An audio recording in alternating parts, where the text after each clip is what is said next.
Gentlemen, you can't fight in here. This is the war room.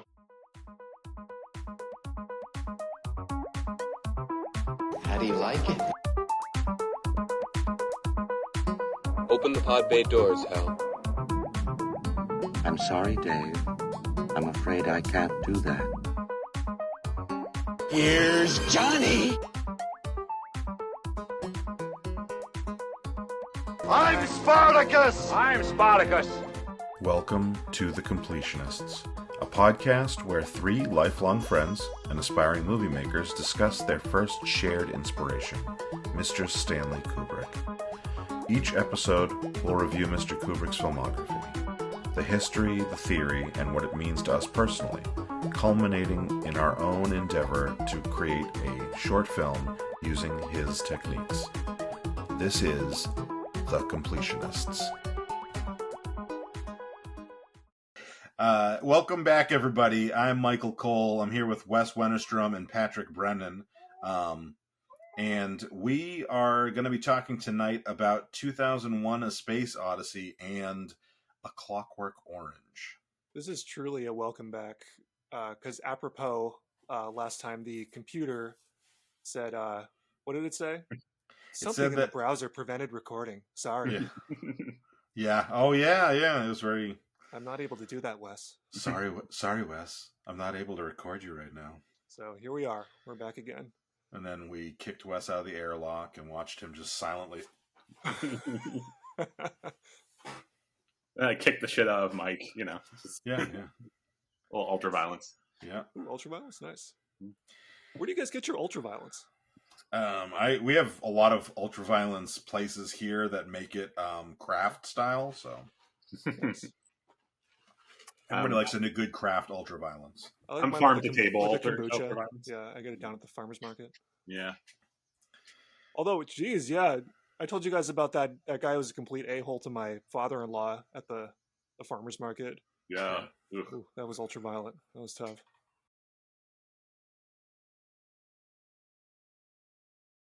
Yeah.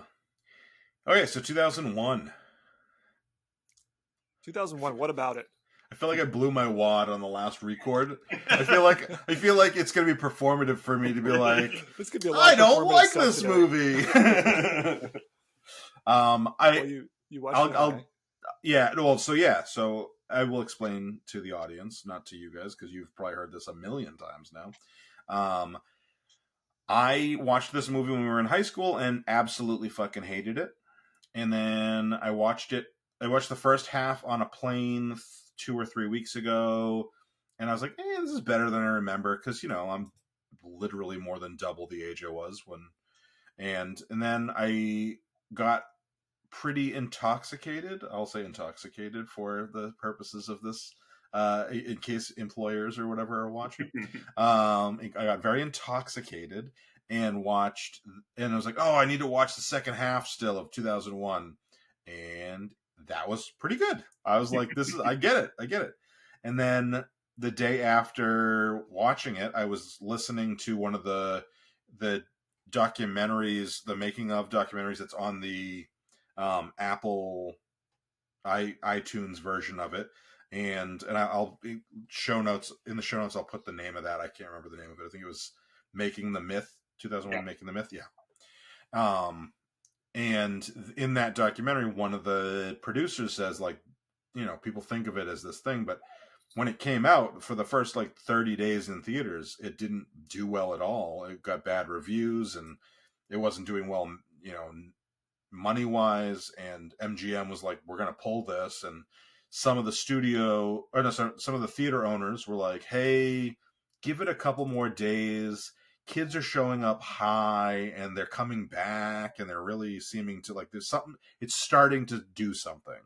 And that was the success of it, was intoxication and being high and stuff. So I think that just vindicates my feelings on the movie, because sober, I thought all the things that the sober fuddy-duddies said in the, and then when intoxicated, I was like, I get it now. It's decent. This is kind of fun, So Nice. Yeah, I mean, it was the right time, right movie for the right time, right? Because it was like what, like 67, 68. Yep. So Yeah. And I will say, and I think I've said this before, but like, even when I didn't like the movie, I could appreciate the amazing craft that went into this movie. It's really like important to realize that like this movie came out before we had landed on the moon, and they were working with NASA on a lot of the aspect. Like they had people that had been in NASA, and they had connections that we don't all have to make a space movie. But at the same time, it is technically an absolute impressive marvel of a thing that they did. And I think, I kind of get how if you saw this movie, especially depending on what your age is, and if you saw this movie and then a year or two later you see the moon landing, I see how you could be like, oh, like that's clearly fake. like I get it. I'm not saying I'm not a moon landing denialist, but I think that the quality of this movie is good enough that I could see someone being like, well, this looks way better than the actual moon landing did. Especially if you had gone to see it on LSD or something, and then you're kind of just, you are inclined to miss some of the things, the technical details that make a difference. Stephen King famously saw it on LSD. Oh, yeah. One of the things I don't think I mentioned to you guys last time that was in that documentary, by the way, is one of the producers on the movie, or one of the people that was kind of in Kubrick's camp. It seemed like he was one of the guys that was in quite a bit of the stuff, or like did a lot of work with Kubrick behind the scenes. He mentioned, because they shot that documentary in 2001, and he said it's really weird that I've spent so much time with Stanley and he's not here for 2001. And he had only died did he die in 99 or early 2000? I think it was late 98, I want to say. Oh, okay. But he was like, it's not like he's been dead for 30 years. He's been, dead for like a year and a half, 2 years, whatever it was. And so that was kind of like, oh yeah, like that is weird. I mean, we've gotten to that point in a lot of sci-fi now where we're only 2 years away or 2.5 years away from Children of Men. We just passed Blade Runner a couple of years ago. But 2001, especially in the 60s, I think I think it was way more realistic in a lot of ways than a Blade Runner or something else where, like you think about it, what's the biggest hard to believe thing in 2001? It's the aliens, although that's not like that's not like the craziest idea. But technologically, as far as the humans are concerned, we haven't gotten to that point in space travel. But that's partly because we haven't really pushed the envelope there. We could have. And if you look at where you were at that time, it was 1903. We had the first, plane, and then in 1969 we were going to land on the moon. We were coming up on landing the moon, and landing on the moon. Everyone knew that was around the corner. If you were like 15 or 16 years old when the Wright brothers flew, you would remember the first flight of a human being that was like 45 seconds or something, and now you got to see on TV. If you lived to be 80 years old, you got to see a human being land on the moon. Right, that's a crazy thing. Right. And so, if you imagine, 30 years after that, you're going to think, we're going to have, what we see in the movie is not. Like some like massive infrastructure in space. We have, some space stations, moon base, and then it feels like this mission to Jupiter is the first of its kind. So we're still kind of on Earth, Right. And technology wise, we're now we're 23 years past what's past 2001, and we are starting to get to that point where we're looking at deeper space travel, and AI is. I mean, AI is, 2 years old, 3 years old, as far as the public facing. AI goes back. It's kind of like the same as the mRNA vaccines. There's been a lot happening for the past 20, 30 years. Right, but AI is pretty terrible right now. I mean, like It's just the hands. It's bad, yeah. you know. Yeah. But it's like the internet bubble blew, and then 10 years later, it was just like, you know, everything. So who knows? Yeah, I remember like watching. You know, we're in a little bubble now, but you know, 10, 15 years down the line, who knows what AI is going to be doing? Yeah. So yeah, I mean, this film is just so it was so influential on just the rest of film in terms of its sets. I feel like it really influenced kind of the like late 90s, early 2000s wave of music videos, especially. I know we talked about Jamiroquai last time. And it also completely changed the sci-fi genre and turned it into like this big four corners entertainment thing. Yeah. But back in the day when he shot this, sci-fi was like Saturday morning cartoons. It was like totally campy.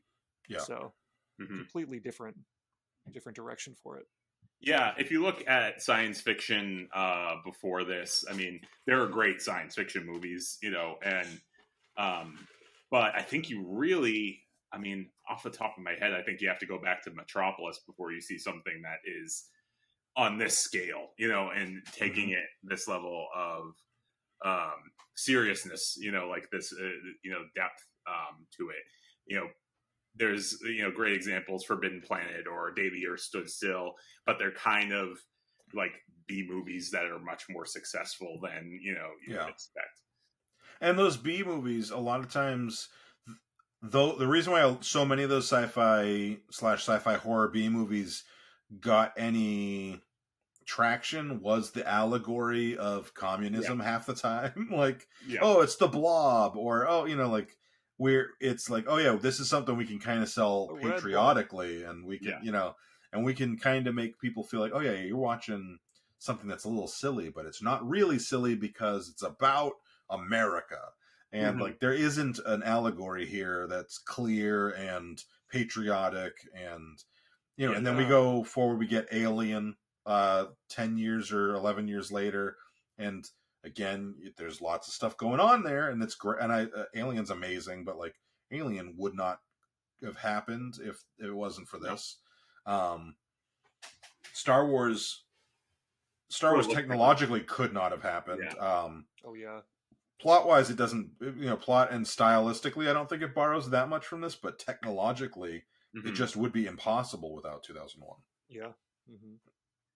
One thing that I think is really cool about this movie, and I don't think we talked about this last time, was, you know, it's obviously it's a very, you know, like it's this, you know, gigantic, big scale science fiction epic, but it also has these scenes that are very, they almost feel like they're of like a Harold Pinter play or something like that. Like they're very, like, I'm thinking of like when he's on the space station, I forget his name, but the guy who, you know, first sort of briefs the Jupiter mission, he like meets these people in the cafe on the space station, and they have this conversation that starts out really pleasant and really you know, colloquial and fun, and then as the one character starts like trying to dig in for information about what's going on in this moon base, it gets this tension to it, and it almost feels like it's going to, like,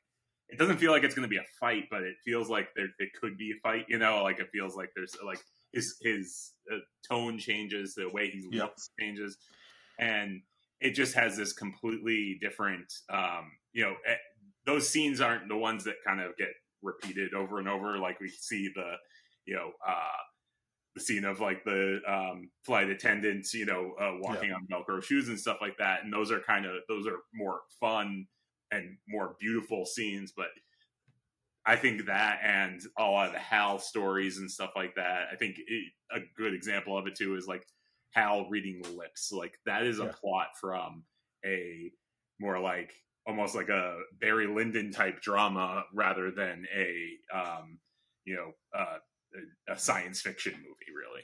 Yeah. So I did have a question, and it's not very Kubrick related, but it is 2001 related. So you mentioned the guy that you're talking about was his character's name is Dr. Haywood Floyd. Yes. I got the impression that all of those astronauts on the moon, when they came across the monolith, died. Did you guys get that impression? Yes. Because that character's in the sequel. And I don't know, and I haven't seen the sequel, but I was reading all the details, and there's parts where they talk about the director of the sequel had this 2-hour conversation with Kubrick when he asked him basically for his blessing to make the sequel, and then I was reading about the sequel, and the actor that plays him in the sequel is I'm trying to think who it is. It's a bigger name actor that I actually, it's Roy Scheider plays that character, and I was just like, I thought that character died. Like so I must have misunderstood. I don't think he died. I think because the message comes through at the end that plays after he deactivates after David Bowman deactivates Hal when it plays in that red room, and I think that mission got kicked off after that message was sent. That was the message being sent to Jupiter. Okay. So I think that means he was alive after that. But I could be wrong about that. I could be, it could be kind of not clear whether they live or die. But that was just the impression I got. Okay. Yeah, I thought when they all kind of went like in that moment of the sound coming from the music and they all look like they were cringing and then it cuts. To me, that feels like a death scene. Yeah. And then... Yeah. I think it's clearly like supposed to feel, like dangerous, like this could have ended in them dying. But I think, to me, that's the way I read it is, that was the signal being sent. So they had to, initiate that. Gotcha. Okay. Well, I mean, the film relies on quite a bit of ambiguity, so maybe we're playing that up a little bit. Yeah.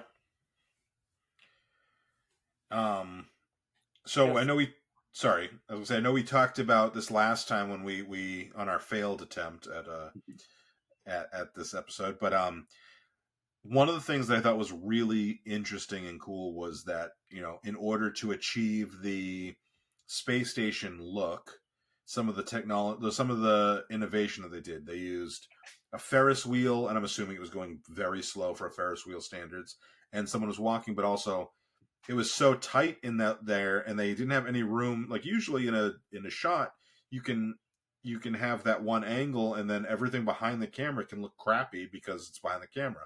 But because the whole set is rotating and the whole set's going to be in the shot, they basically had to make this like thin little like line where the camera could stay stationary while it moved without it looking like it's on a track, and the actor would hit record, and then they would start the whole thing going. And that's interesting because you don't usually back then you didn't see actors dealing with cameras. Now there's that, I forget what they call it, but it's most famous from Requiem for a Dream with Marlon Wayans, where the camera's strapped to him, and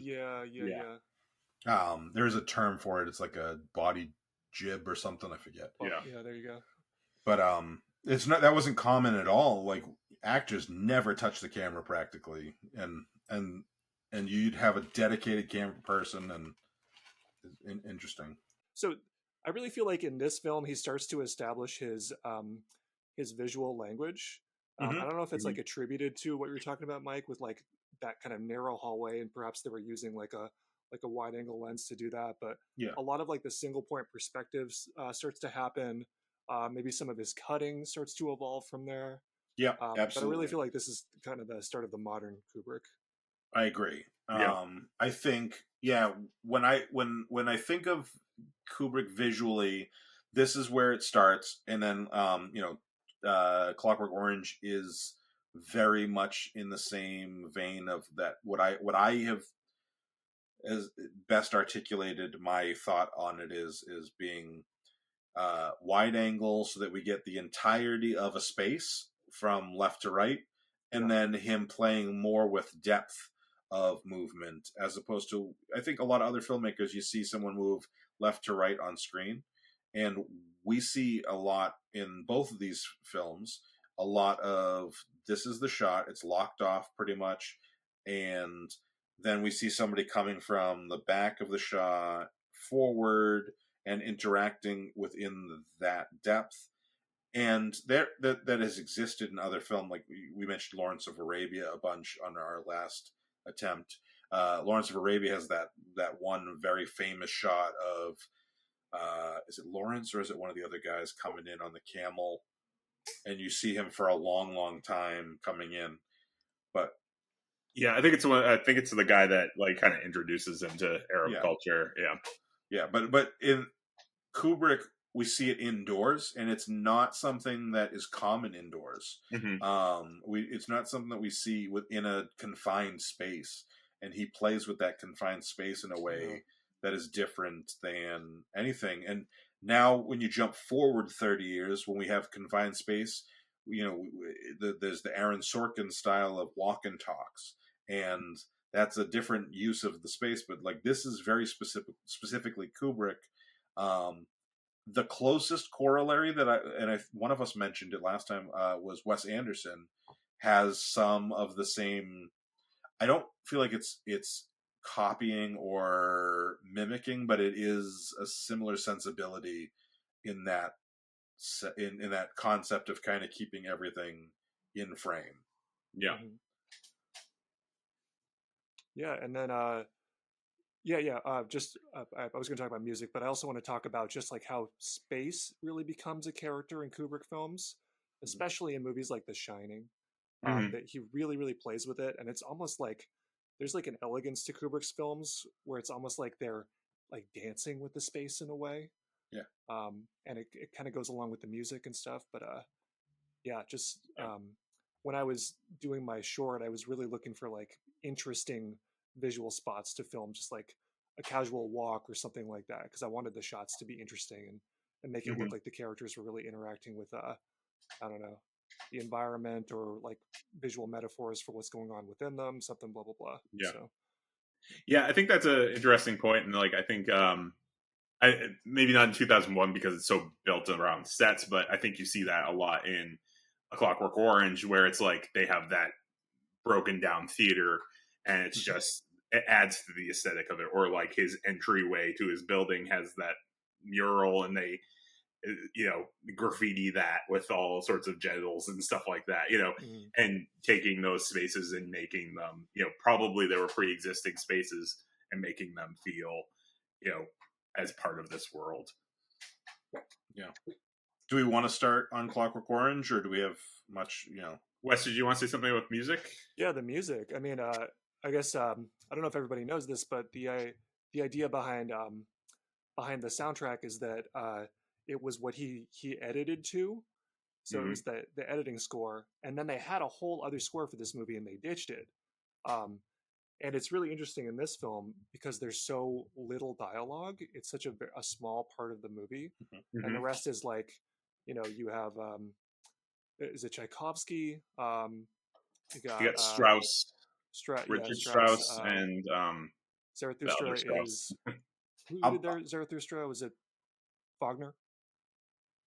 Zarathustra is Richard Strauss, and then Blue Danube is the other Strauss whose name I cannot remember right now. But yeah, I'm gonna be honest. I know obviously some of this music is not originally from this movie, but I don't know what is and isn't necessarily. I've heard of Blue Danube, but for example, the bum, bum, that's Zarathustra. That was written in the 20th century. Yeah. Okay, and so I didn't know that because I mean, and I think, and I would imagine some of our audience is probably in the same boat as me, but like that is not only one of the most clearly identifiable parts of this movie that has been mimicked in everything, including Barbie last summer, and but like there's so many ways, and that's been like imitated, but also like that is like I don't have a reference to that music that isn't a 2001 reference. Like, and like because so that's why I say like I didn't know that was not written for this, and I know that sometimes when you're talking about with editing to the music, sometimes there are placeholder scores that are written, and it's like I was thinking of like what you're kind of doing for us right now. You've sent us some samples. If I started editing to those samples, I was like, no, just keep the sample. That happens sometimes, and some of those samples you've sent us are yours, and some have been like, what do you think of this vibe? I can do something similar to this. and that is a common process for editing. And then they usually come through and they make their own, like, okay, that was the idea, now we've got the full thing for it. So that, I don't know if that's what you were talking about, or if there's, you know, sometimes you edit to classics, or, you know, edit to a song. Yeah, apparently he was just doing the edits to like all these classical songs and was like, you know what, this is so cool. Like I'm gonna keep this. Right. And they've totally, I mean, to Mike's point, they've totally like taken over. You know, this film has been, you know, like if you hear those two songs, you know, you're thinking of 2001 typically. And I think the Ligeti, I think I'm pronouncing that right, but the couple of Ligeti tracks that are in this, like the voices that are playing, you know, all that stuff, like those are, you know, those are lesser known even before this, but now I see them in movies a lot because they have that specific feel, and it always feels like you're stealing from, you know, 2001. It never feels like it stands on its own. 100% did not. I was like, I'm sure the voices have to have been original for this. Till the moment you just said that, I was like, that's the one part I know for sure is the original scoring, and I was wrong. Yeah, and then I really like the Ligeti that Pat's talking about, the really creepy, discordant warm up of the orchestra, and the breathing, just when the pod leaves the spaceship and it's just slowly turning, and it's like. It's so enthralling. Like it's just a really great example of Foley sound and soundtrack in a film. So let me ask you this question, because I mentioned Alien, and I haven't seen Alien in a long time, so maybe I'm way wrong on this, but Alien's slogan is an awesome catch tagline, but it never 100% worked for me, because I don't think of Alien as a movie with a lot of quiet. This movie, that line works even better for, I think. In space, no one can hear you scream, because there's so much use of silence, or the breathing isn't silence, but it's the only sound we hear for quite a while in a few points, or we hear just the struggled breathing and Hal's robotic voice, you know, begging for mercy. And to me, I'm not knocking Alien. Alien is one of the, you know, the sci-fi greats of, you know, the there's first a lot of movies. screaming in it though. but it's not a quiet movie. So and I understand space is silent, and that was the theme they were going with, but that tagline on this movie works really well. I mean, it does, that tagline says horror a little more than I think that this movie is intended. But and I think actually, like, that's one of the scariest moments in the movie is completely silent when Bowman's you know, co-astronaut Poole is cut free and is just, you know, like doing it. And it's silent, and it's kind of silly, but it's so scary because, you know, this guy is dead. You know, like there's no coming back from that. And you feel that fear of he can't hear anything. He has to know he's about to die, and that's a terrifying thing to think of, you know. Yeah. Have you guys seen the movie Legend? With Tom Cruise? Like the old Tom Cruise movie, and Tim Curry as like the devil, like the Prince of Darkness. When I was a little kid, and it was horrifying. Yeah. So there's two versions of this movie. One has a soundtrack by Tangerine Dream, which is all like super cool synths. I think like Yes has a song on that soundtrack. And then there's a second one that has like this plucky, like boom, boom, boom, boom, boom score, you know, with like just like it kind of like tells you what you're supposed to feel throughout the movie. Right. And it doesn't elicit the same feelings at all. And I remember I loved the one with Tangerine Dream as a kid. And I walked into my friends watching Legend, and I was like, I love this movie, da-da-da. Sit down, and I'm like, what the fuck is this? You know, so it makes a big difference. Yeah, absolutely. Yeah.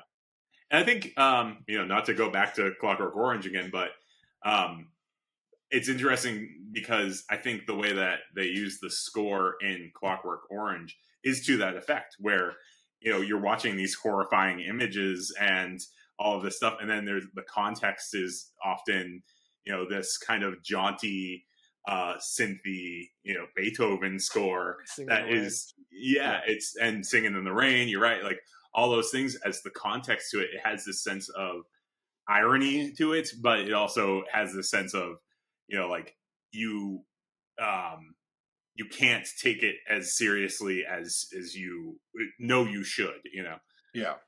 One of the things with music editing that I think YouTube has kind of brought to its final form is the idea of editing to the music in a way that is almost visual dancing to it. So you're editing to the rhythm. So, there's a drum beat here. I'm going to cut to the drum beats. And there's moments when that's effective, but like we've gotten to the point, and I watch a lot of filmmaking and editing YouTube videos, and there's a lot where people are like, it's overdone, it's overplayed. And I think that when you watch movies like this, like I think about, like, it would be so easy to edit to ba ba ba ba ba, and they don't really. And it's similar to the way, if you think about the way a rapper raps on a beat, the flow and the rhythm are working together, but the rapper's not always like rhyming to the beat of the song. They're flowing. And I think that this is 2001. I'm thinking of more, but if I were to rewatch with this thought in mind, I might notice this with all of the stuff going forward from here. It is great about not editing to the beat. It doesn't mean, and that doesn't mean you're like way off the beat. It just means, because if you know that, eventually then that becomes its own cue of like, all right, every 10 seconds there's a beat. There's a beat, and now I know this is going to be a cut, and it changes the way us as an audience are like, yep, I know there's going to be a cut here. I know there's going to be a cut here. It's similar to when you're waiting for a jump scare, and the music is slowly down to a jump scare. And the key to a good jump scare is making people think you faked them on the jump scare, and then getting them on the jump scare. Right. And that is similar with editing to the beat. You have to kind of, because if you set it up too obviously, then it's not effective. Yeah.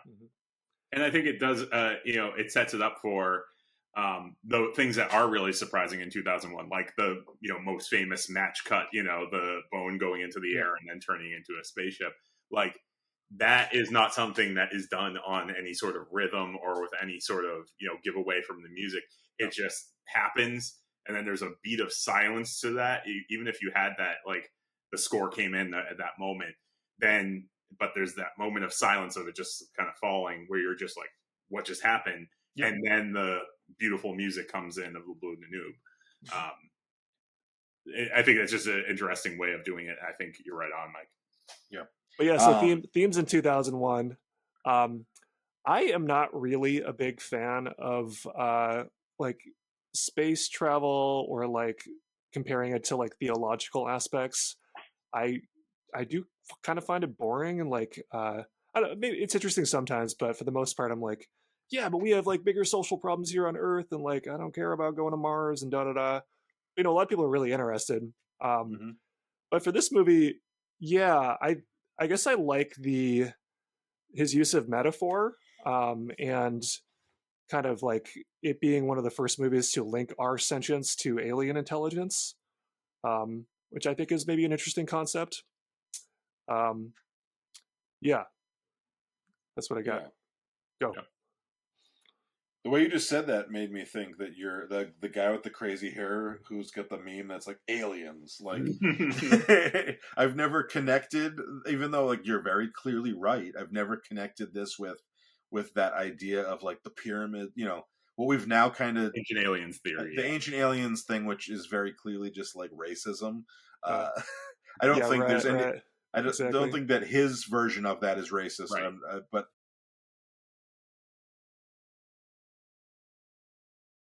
Can we take a minute, since we're talking about music so in depth, and just maybe do an Easter egg for our score?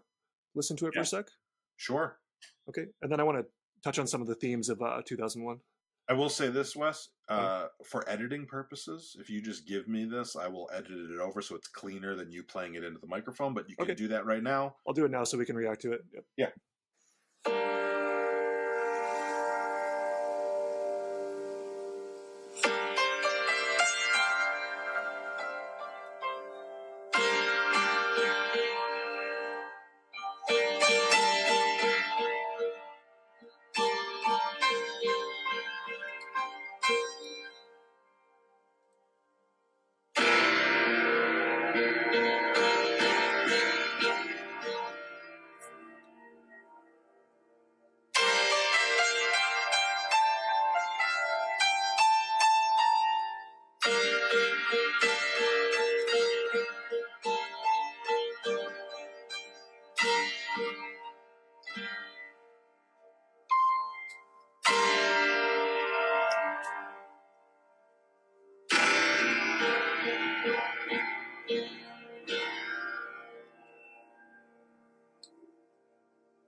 There you go.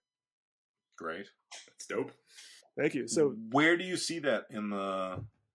I think me and Pat were talking about having it as his short music. Oh, okay. Because it's got sort of like a meditative quality, and then start to bring in some synths underneath and some different sounds. Yeah. So, for listeners who, I won't spoil anything in my short, but, not that there's anything to spoil. But the first half of mine has a little bit more of a, man on his own kind of solo, very human feel to it. And then there's some technological intervention that happens on the back half. So having that kind of acoustic sound of that piano playing, I think is very appropriate for that first half. And then bringing in some of those elements can really, be sort of a tip of the cap or a tip of my hand, what's coming in the end. Great. I like it. I know this isn't score related, but I just want to say, as far as it is driving me crazy that I've been telling individuals about the podcast and stuff, but because I wanted to wait for us to make a big announcement on social media, I've been like when I shot my stuff last week, I posted some things, but I didn't post what the purpose was of them. I just posted the title of the short and a couple of stills, and it's driving me crazy that I can't be like, this is the thing we're working on, so I get very excited for announcements and sharing and stuff. Yeah, this is such an exciting project. It's so fun that we're like revisiting this dream that we had. It's so cool. Yeah, I got really excited working on the screenplay last week. I was like, man, this is just so much fun to be typing away at this, and it's kind of an unconventional screenplay, but like to actually be like putting it into the format and everything, and just like, oh man, this is the dream. I felt attacked by it. The fact that the main character's name is Mike, and I think you referred to him as a dumb fat guy. It really made me feel like there was a little targeted. It's satire. His name is Mike, but also like it was described as 40 going on 90 in his skin quality, and it was just I felt really attacked. So nice. Yeah, I'm excited to when we do it and then do the wrap up talking about like what it was actually like. Yeah, just having access to the technology that we could do at this time. Yeah. Anyway, so season 2, we're making a feature. Is that no? I'm not signing up for that. If we get some money, who knows? Yeah.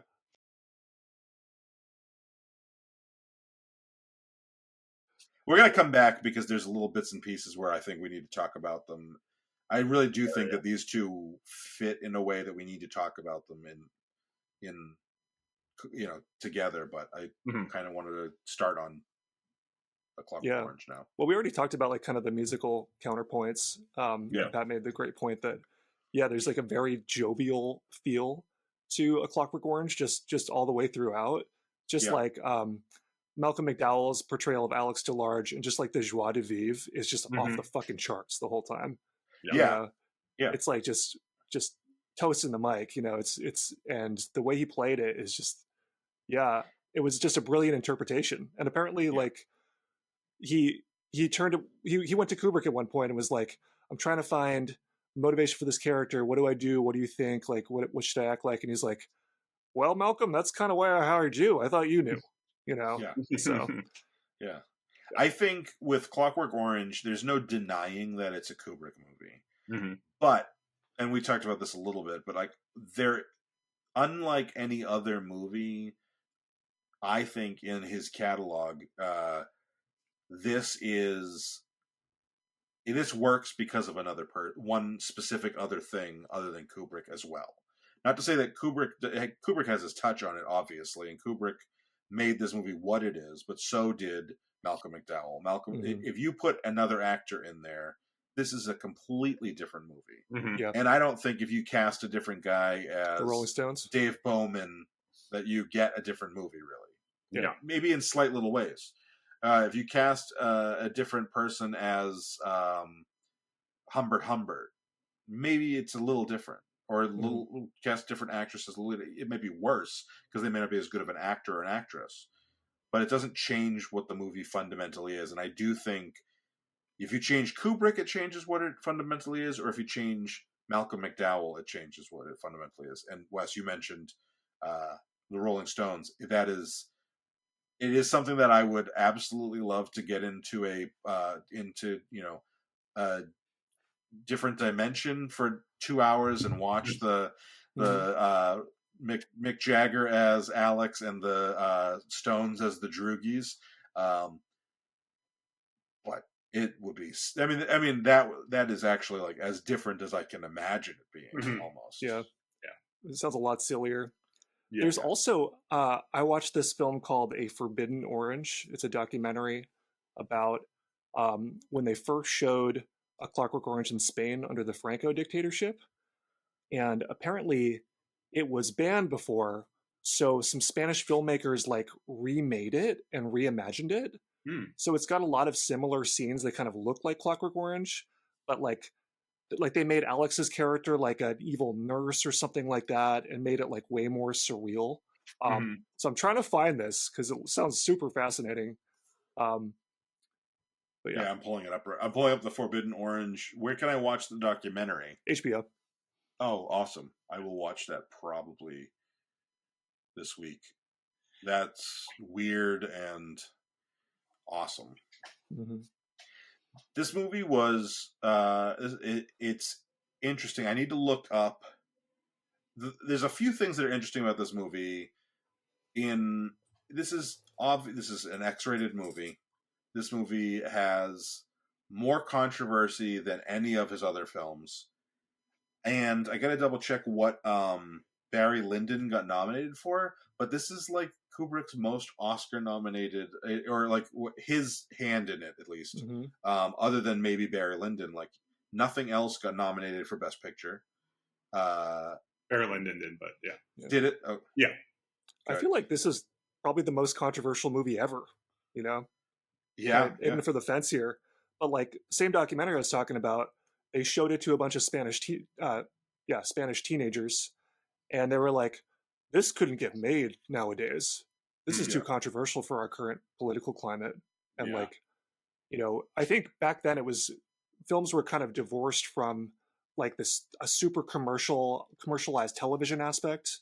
And like, maybe not, I don't know. But I feel like at least there was a stint there where they maybe divorced. Films were not as tied to commerce as they are now. Yeah. And maybe the social mores. I don't know. I don't know what it is about it, but I agreed with them. I don't think it could be made now. Yeah, I agree. And I don't know that Kubrick would have made it again. That's a big thing. And if you watch some of the documentaries about the movie, I think that initially he was very proud of the movie, but very quickly people were committing crimes, like violent, disgusting crimes. Like there was gang rapes and other violent crimes going on, and where it wasn't like, sometimes we see things and we're like, oh, that's probably because of video games, but it was like, oh no, dressed as the Droogies, they raped somebody, or like it's very clearly inspired by this movie. And there was that, and then there was, because of that, there ended up being death threats to him and his wife, and they lived in England, and they basically asked MGM, like, we need you to pull this movie from distribution here. Like it's putting us in danger. Mm-hmm. I think there was a bit of shame about it from the way that a lot of people have talked, is that he was ashamed that it did what it did in that way. Like I think, and which is interesting because, I think it's weird to think about, like, there's a lot of things that get thrown out there as inspiring violence that I like you think of Taxi Driver inspiring the Hinckley Reagan violence, and you're like, I get how you got there. I don't really think that movie is it. I think you were unhinged.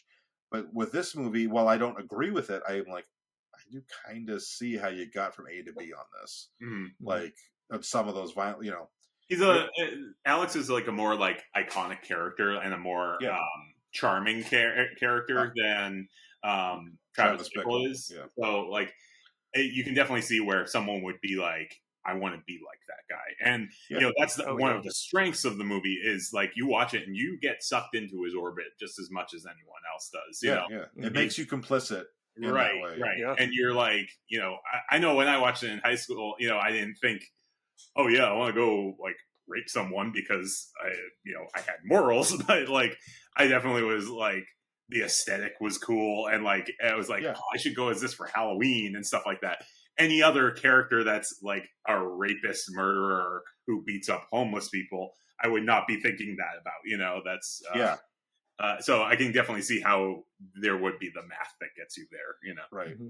And I think you think about, like, I know that Heath Ledger's Joker was largely based on this performance, but like you get a lot of violence is one of those things where it's real weird in how you portray it, because if you portray it in a way that is cartoony, none of us take it seriously. So you could show just terribly graphic things. I think about Kill Bill and people talking about like, oh, violence, and I'm like, yeah, but if you look at Kill Bill, like it's a geyser of blood. Like it's like watching Looney Tunes, and you don't think of Looney Tunes as violent in the same way that you think of like other stuff. And this rides that line in a weird way, whereas like nothing in this movie is there is nothing in this movie that's like a wink to the audience in that way of like, clearly you can't cut someone's arm off and have the fire hydrant of blood, or like there's those things that kind of are giveaways, or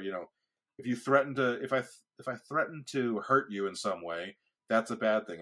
If I said I'm going to punch you so hard your head flies off your body and lands in the next area code, then it all of a sudden becomes okay or less, because it's like that's just not fucking possible. Yeah. And I think that is where this movie is in a weird little zone of like, a lot of this could happen. Like the most ridiculous thing that I'm not sure could happen is the Ludovico, I'm probably not saying that right, method. Like that's, and I'm not sure that couldn't happen, but it's the only thing that I recognize as like semi-science fiction in this. Yeah, I don't Everything think it stands else up to what actually happens when someone does that. You think it does or doesn't? Doesn't. I don't think it does.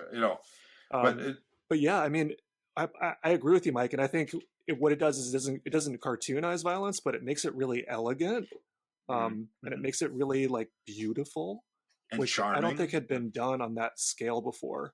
Yeah. And I brought this up last time, but I think that there's sort of a delight in fascism in the movie, or there's at least an interpretation of it. And I think I had brought up that Kubrick had really changed this story to reach an American audience. And there were two ways he did that. One, he made Alex's crimes less severe than they actually were in the book.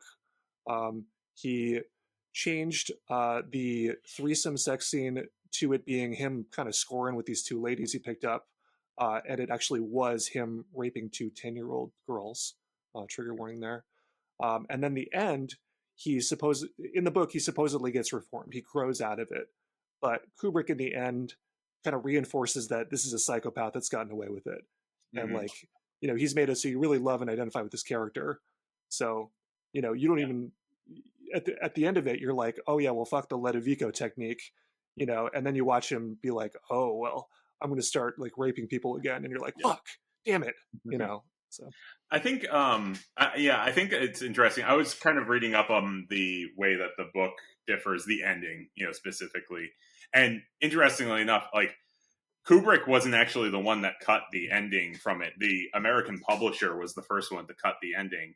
And Kubrick based his screenplay on that and then found out about that last chapter and just decided to leave it off because he didn't like the last chapter and he had already written the screenplay based on that. But also, I think it's interesting because it's, sort of what you were saying. I feel like it's a film that is kind of both of its time and ahead of its time in a lot of ways. And I think the way it's of its time is Alex is a juvenile delinquent. That's like the style of character is his character archetype. And that character throughout history, when it shows up in pop culture, that gets utilized in actual culture to to arrest and criminalize kids, essentially. So like it's not a direct line from this movie, but from that character type to what we saw in the 90s crime bill, like the super predator thing and everything like that. Yeah. So I feel like if you were to tell this story today, and from I think the perspective that this story is getting told, you would change some aspects of his character to kind of separate him from that. But I think what the other side of it is where it's ahead of the time. I think in terms of a big popular film like this that got released at this level, that got nominated for Best Picture, like stuff like that. I can't think of a film that's this popular that was, so critical of, like what punishment does, the effect of punishment.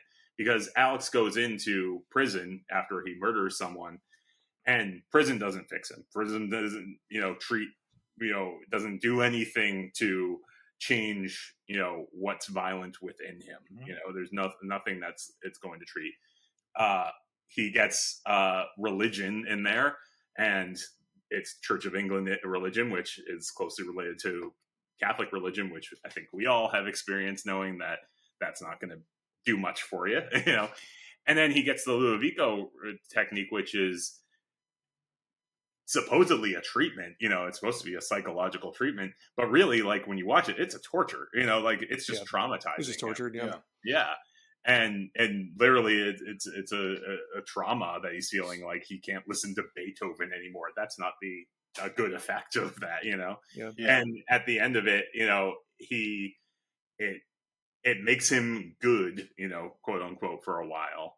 Yeah. But then he just goes right back to it as soon as he gets past that, and that it doesn't have any lasting effect, that he doesn't confront his crimes. He doesn't do anything that's going to actually help him move past that, or, fix relationships with society. Yeah. So, and that is, I can't think of a movie that big at that time that would portray anything like that. I can't really think of a film that really is that big that portrays that now, Yeah. Yeah. There might be, I'd have to think about it, but yeah. And I think one of the most uncomfortable parts you're talking about, good points, is all they do is they torture him, right? And they try to just traumatize him, which I think is just prison in general. Yeah. And then they release this person who's completely vulnerable back into society, to violence. He can't perpetrate it, but he needs it in at least like some respect to protect himself. Yeah. And that's maybe the free will they were talking about. Mm-hmm. Yeah. I want to go back real quick to the age, things that change in age. And I think something that I didn't articulate well on our last time doing this, but I think I can do better now, is this movie and Lolita both, they aged up the characters. So Alex is older than he was in the book.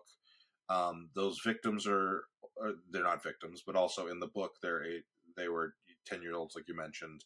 Lolita is obviously older than she is in the book, and I think that literature has a freedom that film cannot, because we can't comfortably, or I don't even want to say comfortably, but like ethically, we can't really film like that scene, if it had been him, whether he was a 15-year-old or he's supposed to be a 17-year-old, whatever it is, with two 10-year-olds, we couldn't there's no ethical way of filming that.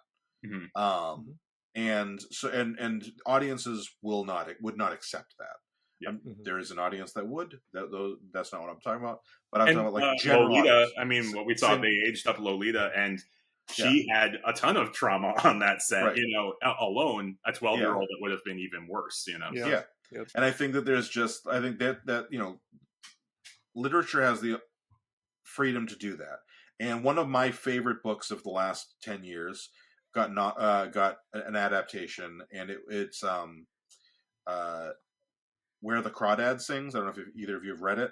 I haven't read it. I've not read I read it, and I found out they were making a movie, and I'm like, how are they going to make a movie of this? Because it's not about, I mean, there is some sexual violence in there, but that's not why I didn't think it was unfilmable. It was because it's about two 10, 11-year-olds kind of discovering sexuality in, for all intents and purposes, the wild.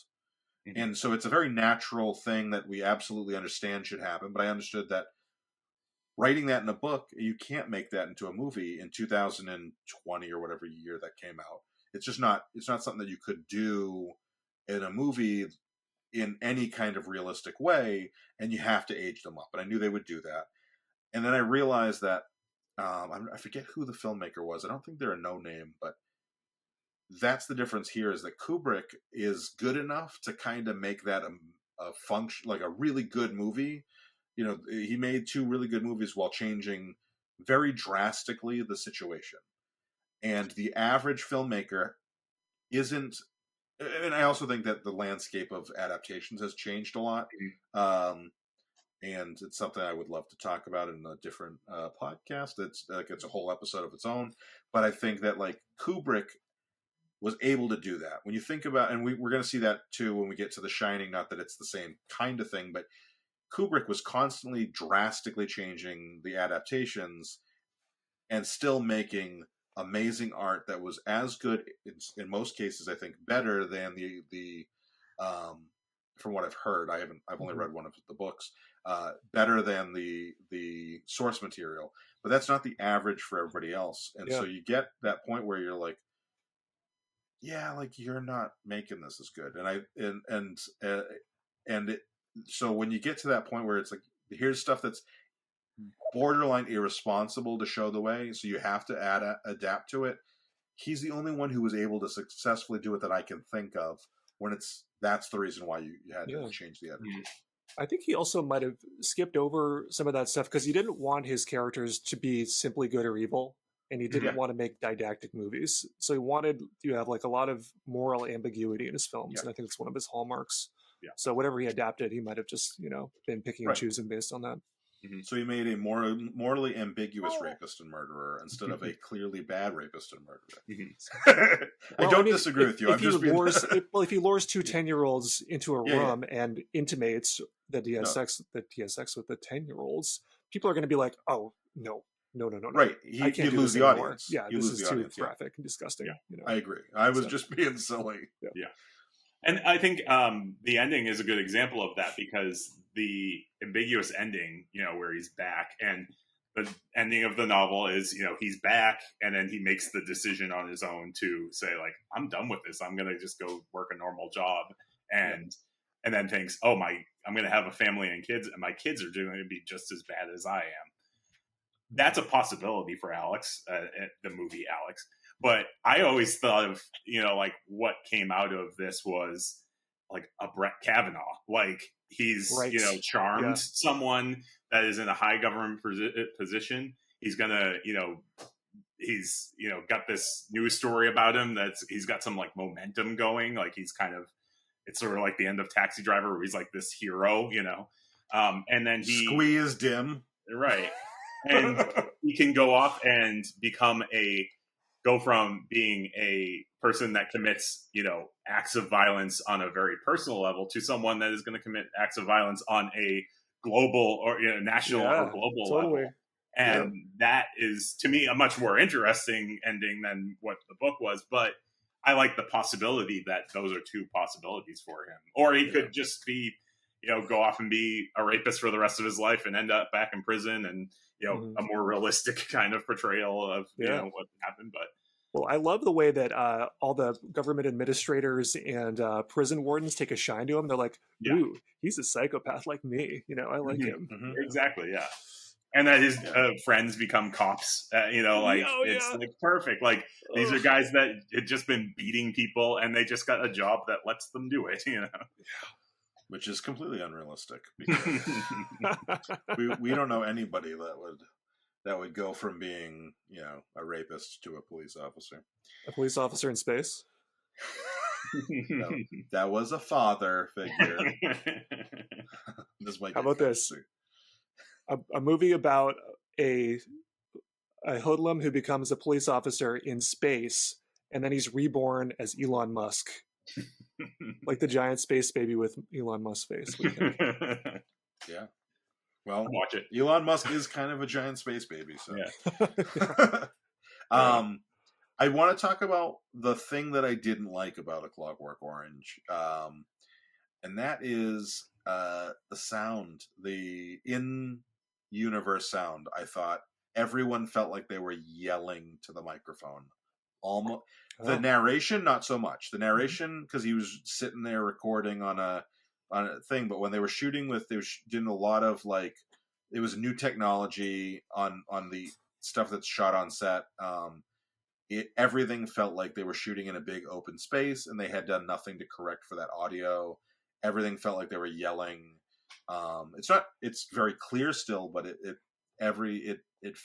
made the acting feel just a hint older than it was. It felt like some of that, that theater projection style that that used to in the 50s was bleeding through into, while everything else about their performances feels way more, post Brando.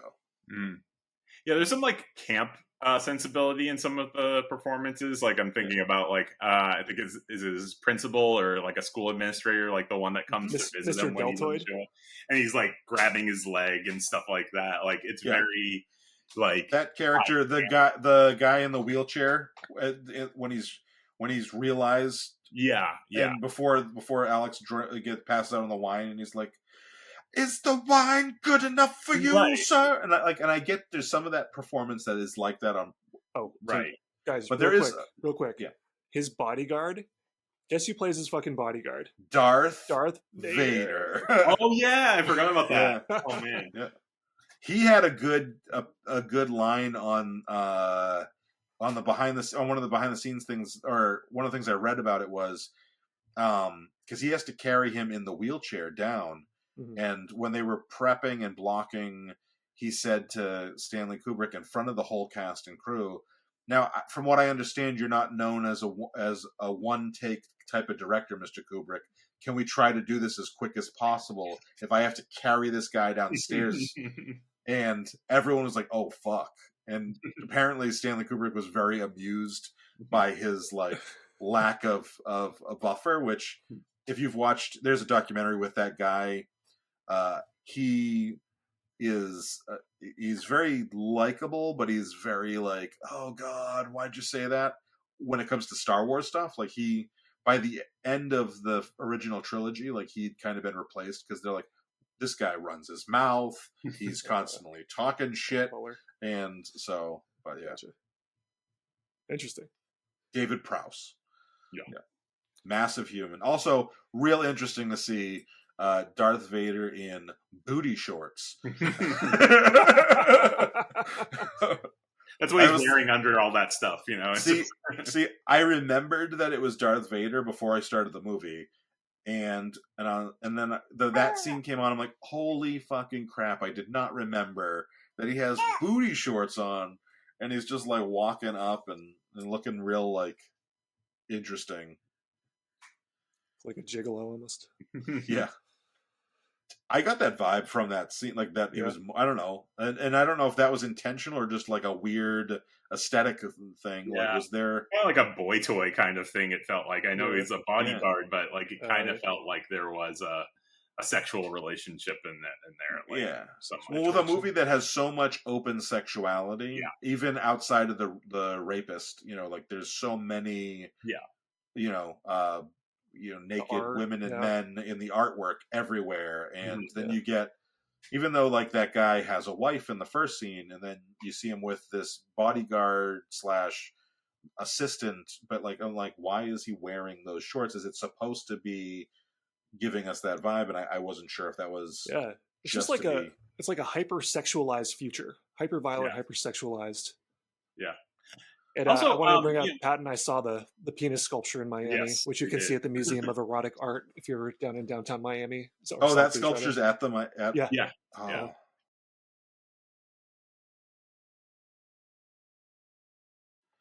All right, do we want to roll into talking about the movie? I thought you were going to say talking about the big stuff, and I was like, I've already done that this week. For a second, I thought you meant Clockwork Orange. You're like, come on, motherfuckers, you really want to talk about Clockwork Orange? Fuck around, let's get into this.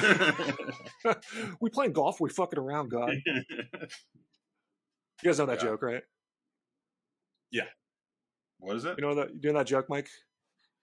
Jesus is playing golf with God, and God hits one and it bounces off a squirrel, hits a priest, a raven picks it up and drops it in the hole.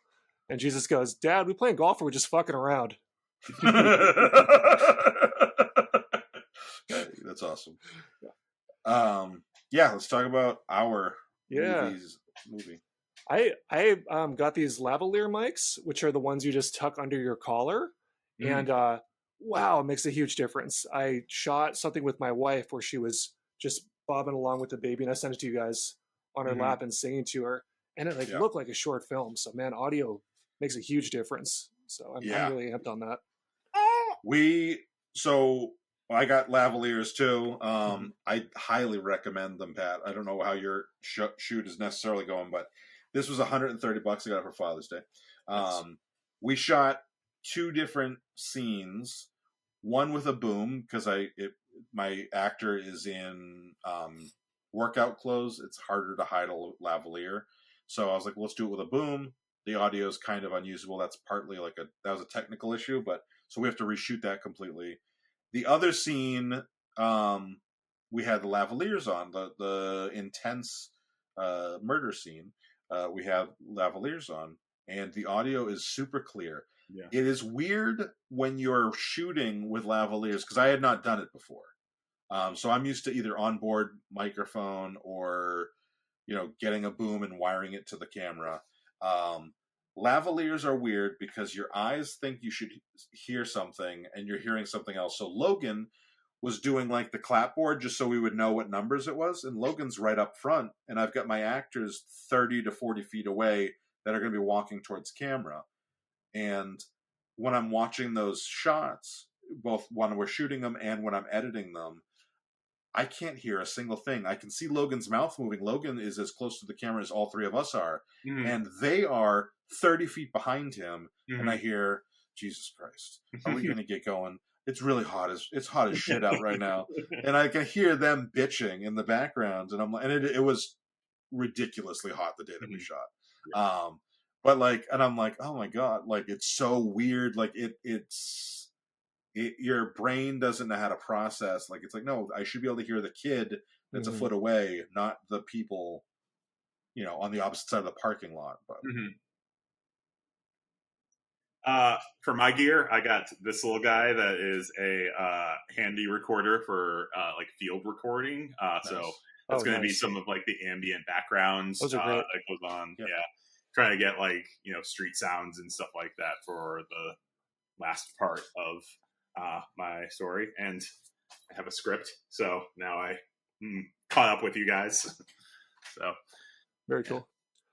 I am getting my sets, my locations together, and luckily I was able to convince the community center to let me shoot. I told them it was going to be nothing X-rated, and they were like, "But is it going to be violent?" And I had to explain to them that it was sort of like a B-movie violence, and they let me skate with it, so I'm going to use it. Sweet. But man, I had to contact so many places asking if they had a hallway to shoot in, which is just a really awkward thing to ask for. They're like, you want to do what in our hallway? I'm like, do you have a good hallway to shoot in? They're like, have you been here? Did you look at our hallways? I'm like, no. So lots of very awkward conversations about hallways. Nice. But yeah, we did find an acceptable place to shoot. So that was good. Sweet. All right. I have shot most of my stuff, and I will be reshooting, I think, everything. Hey, if you have the opportunity to do it, that's awesome. It's like, well, I don't want to do it that way next time, and I'm gonna, roll with it and have the better vision this time. That's cool. Yeah, multiple takes. It's truly Kubrick. So very Kubrick. Yes. Yeah. Well, like I said, it was hot. We had a bunch of audio issues on one of the shots. We had the Airbnb cancel on one of the locations, and then the other location I wouldn't say we were trespassing, but there was no signage, but like I knew that like if a cop came by, they're gonna be like, get the fuck out.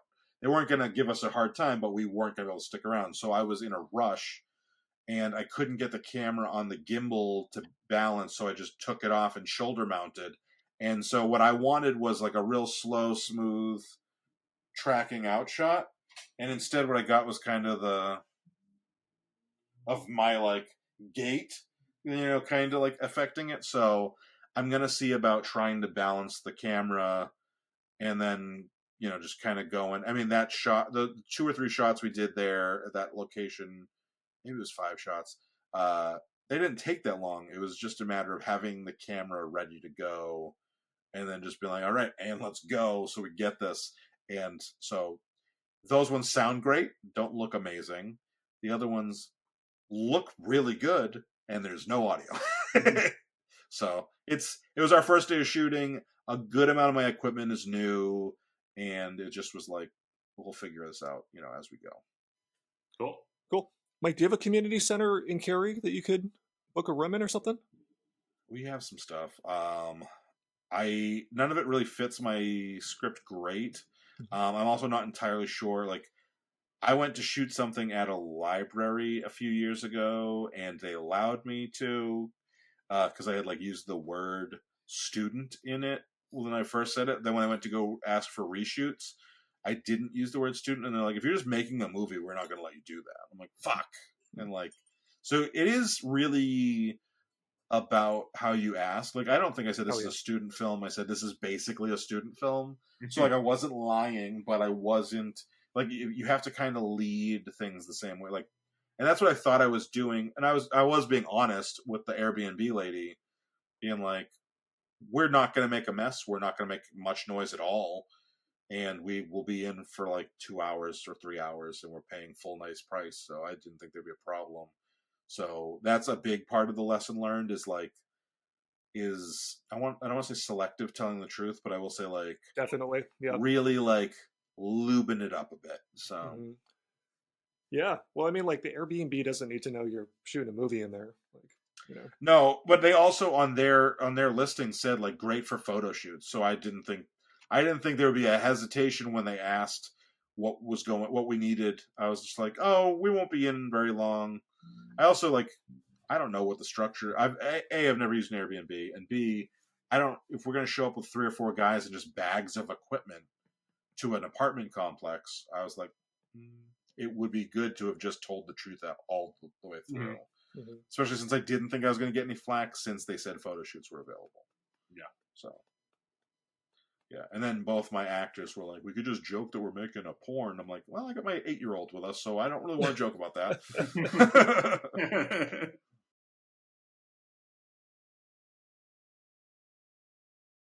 I've not seen Barry Lyndon. It's the only movie now that I haven't seen.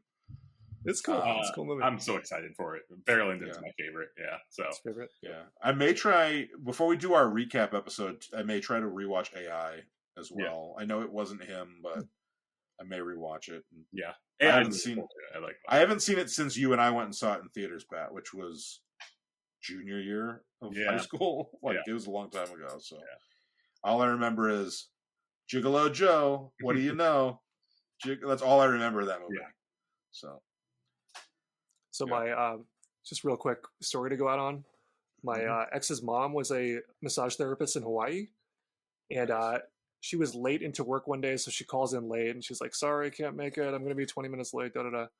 Walks in, and she's like waiting for her next client, and Jude Law walks out of the massage room, and she's like, "Fuck." If you guys ever get a chance, you should watch The Trip on Netflix. Love those movies. Yeah. Steve Coogan? Yeah. Steve Coogan. Yeah.